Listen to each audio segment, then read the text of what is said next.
ഇന്നത്തെ നമ്മുടെ വീഡിയോയിലേക്ക് എല്ലാവർക്കും സ്വാഗതം. ഇന്നത്തെ രാവിലത്തെ കുറച്ച് വിശേഷങ്ങൾ നിങ്ങളെ എല്ലാവരെയും കാണിച്ചു തരാമെന്ന് വിചാരിച്ചു കേട്ടോ. ഇപ്പോൾ ഓണായിട്ട് എല്ലായിടത്തും രാവിലത്തെ വിശേഷം പൂക്കളിടൽ തന്നെയായിരിക്കുമല്ലോ. നമുക്ക് ഇന്ന് ഇടാനായിട്ട് പൂവില്ല. പൂ വാങ്ങിച്ചത് ഇന്നലെ ഇട്ടതോടുകൂടി തീർന്നു. അപ്പോൾ ഇന്ന് പൂ പറിച്ചു കൊണ്ടുവന്നിട്ട് വേണം പൂവിടാനായിട്ട്. രണ്ടുപേരും ഇവിടെ നിന്ന് പൂക്കൂടെയൊക്കെ ആയിട്ട് ഇറങ്ങിയിട്ടുണ്ട് കേട്ടോ പൂ പറിക്കാനായിട്ട്. ഇവിടെ നിന്ന് പാട്ടൊക്കെ പാടിയാണ് രണ്ടുപേരും പോയത്. അപ്പോൾ അവർ പാട്ട് പാടി നടക്കുവാണോ അതോ പൂ പറിക്കുവാണോ എന്ന് നമുക്കൊന്ന് നോക്കിയിട്ട് വരാം. ബാ ചേട്ടാ. പാത്രം കൊണ്ടുവരൂ.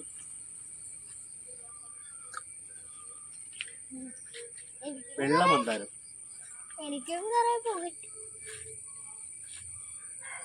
ഈ പൂ പറിച്ചു, വെള്ളപ്പൂവും പറിച്ചു. പൂവില്ലാതെ നമ്മൾ എന്ത് ചെയ്യാൻ പറ്റൂലേ?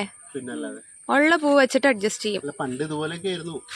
ഇതാ രസം. വീടുകളിൽ പൂവുണ്ടായിരുന്നു. ഇത്രയും ദിവസം ഞങ്ങള് പിന്നെ ഇതുപോലെ ഫ്ലാറ്റ് ഇതൊന്നല്ല, മലകളും ആ സമയത്ത് ഈ മറ്റേ എന്താ സ്ഥലം ഒരുപാടുണ്ടായിരുന്നു. അതല്ല ഹരിച്ചേട്ടാ, ആ സമയത്ത് ഈ മറ്റേ എന്തെന്നാ അതിന് പറഞ്ഞ കലമ്പട്ടയോ കദളി കൊങ്ങിണി പൂവുണ്ട്. ആ ഇഷ്ടം പോലെ പൂക്കളുണ്ടായിരുന്നു. ഇപ്പൊ ദേ അതിന്റെ തുമ്പത്ത് രണ്ടെണ്ണം. ദേ ഹരിച്ചേട്ടന്റെ കൈന്റെ താഴെ ഇതോ ഇല മാത്രമാണ്. ദേ ദേ ദേ ദേ ദേ ദേ ദേ അത് തന്നെ. കുക്കുന് ഇങ്ങനെയൊക്കെ പൂ പറിച്ചിടണതാട്ടോ ഇഷ്ടം. അവള് പറയും, ഈ ഓരോരോ വീഡിയോസിലൊക്കെ കാണുമല്ലോ ഇങ്ങനെ പണ്ട് പൂ പറിക്കാൻ പോണതൊക്കെ. അപ്പൊ അവള് പറയും ഇങ്ങനെ എന്താ അമ്മേ നമുക്ക് മേടിച്ചിടണ്ടമ്മേ, നമുക്ക് പറിച്ചിടാമേ എന്ന് പറയും. പക്ഷെ ഇത്രയും ദിവസം ഞങ്ങള് ഹരിച്ചേട്ടനെ ഇന്നാ കിട്ടിയത്.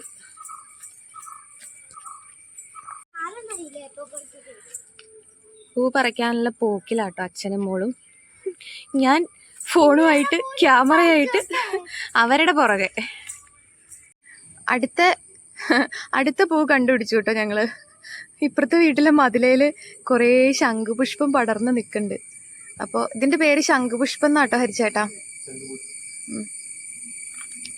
അപ്പൊ അതേ അതിനുള്ളിൽ ഓരോ പുഴു ഉണ്ട്. കുക്കു അതാണ് ഈ അറച്ച് മാറി നിക്കണത്. കുക്കു പൂവില് പുഴു ഇല്ല കണ്ണാ.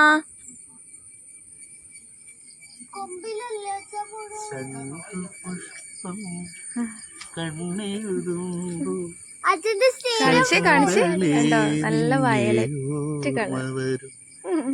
അച്ഛന്റെ സ്ഥിരം പരിപാടി എന്തെങ്കിലും പൂവിന്റെ പേര് പറഞ്ഞാൽ ആ പൂവിന്റെ പേര് വെച്ചിട്ട് ഏതെങ്കിലും ഒരു പാട്ട് പാടും.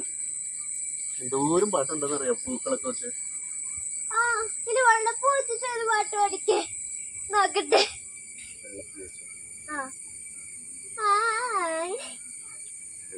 പാടാം. ഇത് വെള്ളപ്പൂവല്ലേ?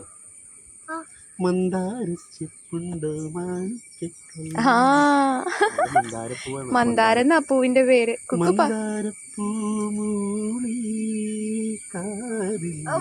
അതെ, പാട്ടും പാടിക്കൊണ്ട് നിന്ന് കഴിഞ്ഞാ മുത്തശ്ശി അവിടെ പൂവിട്ട് തുടങ്ങി.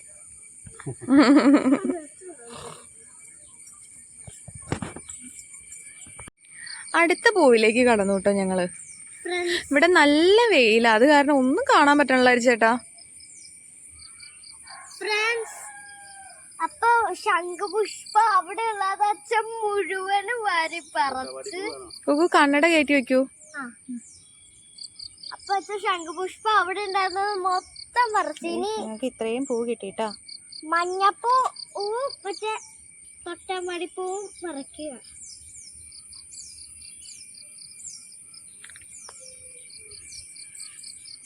നല്ലോണം പൂ കിട്ടി. ഒത്തിരി പൂവുണ്ട്.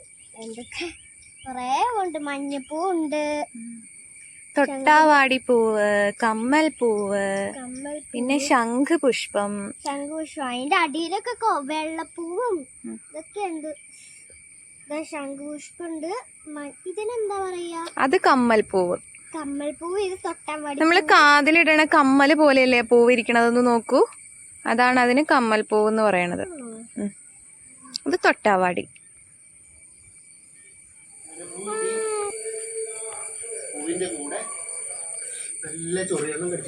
അടിപൊളി. ആഹാ,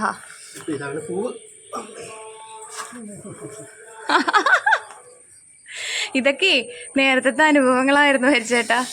നമ്മളും ഇതേപോലെ പൂ പറിക്കാൻ പോകുമ്പോ ചൊറിയണം. നമുക്കിന്ന് ഇത്രയും പൂ കിട്ടിട്ടോ. പൂ ദേ അവിടെ കുറച്ച് ഇട്ട് വെച്ചിട്ട് അമ്മായി എഴുന്നേറ്റ് പോയി, പൂവില്ലാത്ത കാരണം കൊണ്ട്. പൂ പറിച്ചു കൊണ്ടുവന്നിട്ട് വേണമായിരുന്നു. ഇതേപോലെ പൂവിന് ക്ഷാമം വരാറില്ല കേട്ടോ. ഹരിച്ചേട്ടൻ പൂ വാങ്ങിച്ചു കൊണ്ടുവരാറുണ്ട്. ഇന്നലെ ഹരിച്ചേട്ടൻ പൂ വാങ്ങിച്ചില്ല. അപ്പം അത് കാരണം കൊണ്ട് ഇന്ന് നമ്മൾ പൂവ് തേടി ഇറങ്ങേണ്ടി വന്നു. അപ്പം ദേ 2 പേരും പോയി കുറച്ച് പൂവൊക്കെ പറിച്ചിട്ട് വന്നു. കുറച്ച് പൂവാട്ടോ കിട്ടിയുള്ളൂ. അപ്പോഴത്തേക്കും ചൊറിയെണ്ണം കടിച്ച് ഹരിച്ചേട്ടൻ ഓടി പോന്നു. അത് കാരണം കൊണ്ട് ദേ ഒരു വിധത്തിൽ നമ്മൾ ശരിക്കും തറ കാണാതെ പൂവിടണം എന്ന് പറയും. പക്ഷെ ഇന്ന് നമ്മുടെ തറ ഫുള്ള് കാണാം. തറ എന്ന് വെച്ചാൽ തറ കെട്ടിയിട്ടില്ല, പക്ഷെ മെഴുകി ചാണകം കൊണ്ട് മെഴുകുമല്ലോ. മെഴുകിയ സ്ഥലം ഫുള്ള് ഇന്ന് കാണാൻ പറ്റുന്നുണ്ട്. നമുക്കിന്ന് കുറച്ച് പൂവേ കിട്ടിയുള്ളൂ. സാരല്ല, ഉള്ളത് വെച്ചിട്ട് ഓണം പോലെ എന്ന് പറഞ്ഞോണം. ഞങ്ങൾ ആ പൂ വെച്ചിട്ടും കൂടെ അഡ്ജസ്റ്റ് ചെയ്തു അല്ലേ ഹരിച്ചേട്ടാ? ഇത് കണ്ടോ ഞങ്ങളുടെ പൂക്കളം.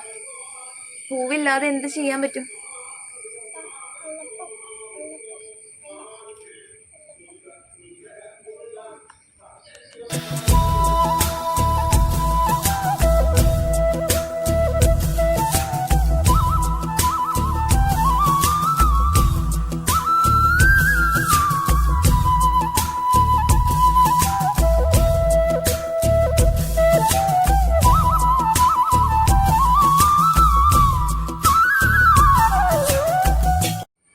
അപ്പോൾ ഇന്നത്തെ നമ്മുടെ പൂക്കള വിശേഷങ്ങളൊക്കെ എല്ലാവർക്കും ഇഷ്ടപ്പെട്ടല്ലോ അല്ലേ?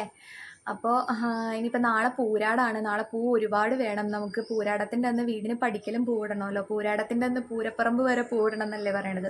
അപ്പോൾ നമ്മൾ വീടിന് പടിക്കലും പൂവിടും. അപ്പോൾ പൂ ഒരുപാട് വേണം. ഇന്നത്തെ പോലെ ഉള്ള പൂവും കൊണ്ട് ഒപ്പിക്കാൻ പറ്റില്ല നാളെ. അപ്പോൾ ഞാൻ ഹരിച്ചേട്ടനോട് പൂ വാങ്ങിച്ചിട്ട് വരാൻ പറഞ്ഞിട്ടുണ്ട്. അപ്പോൾ ഇന്നത്തേക്കാ ഇത്തിരി കൂടി നന്നായിട്ട് നാളെ പൂക്കളം ഇടാനായിട്ട് നോക്കാം.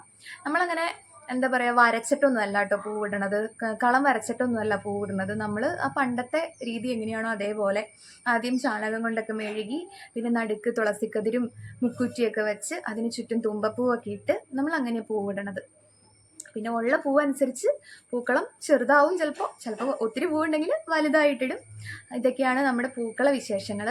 അപ്പോൾ എല്ലാവരും പൂവൊക്കെ ഇട്ടല്ലോ അല്ലേ? അപ്പോൾ അകത്തൊരാൾ ചൊറിഞ്ഞുകൊണ്ടിരിപ്പുണ്ട്. ആ അവസ്ഥ എന്താണെന്ന് ഞാനൊന്ന് പോയി നോക്കട്ടെ. അപ്പോൾ ഇന്നത്തെ നമ്മുടെ കൊച്ചു കൊച്ചു വിശേഷങ്ങൾ എല്ലാവർക്കും ഇഷ്ടപ്പെട്ടെങ്കിൽ നമ്മുടെ ചാനൽ സബ്സ്ക്രൈബ് ചെയ്യാൻ മറക്കരുത്. അപ്പോൾ അടുത്ത വീഡിയോ ആയിട്ട് കാണുന്നത് വരെ ബൈ.